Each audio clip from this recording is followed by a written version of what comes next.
उर्दू कहानियाँ YouTube channel पर खुशामदीद।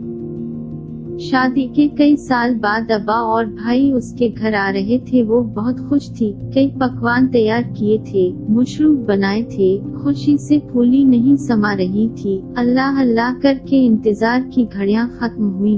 वो बड़े शौक से इनको बैठक में लेकर आई। बाप ने उसके सर पर हाथ रखा। भाइयों ने भी हाल चाल पूछा। वो जल्दी से ठंडे मशरूब ले आई। ना पुत्र, बाप ने देखते ही कहा, हमारे खानदान में बेटियों के घर का पानी भी हराम समझा जाता है। इसे वापस ले जा। हम तो तुझे देखने आए थे, बस अब चलते हैं। ये कहकर अब्बा और भाई वापस चले गए और इसे वो दिन याद आ गया जब वो दुल्हन बनी बैठी थी। कमरे में उसकी सहेलियां खुशगपियों में मसरूफ इसे छेड़ रही थीं कि अब्बा और भाई आ गए थे।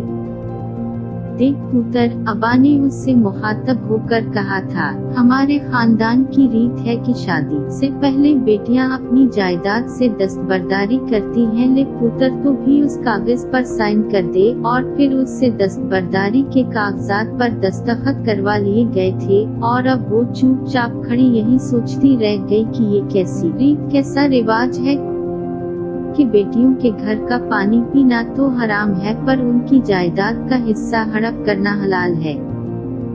बहन बेटियों को विरासत में हिस्सा दीजिए, क्योंकि ये इंसान का नहीं बल्कि कुरान का फैसला है।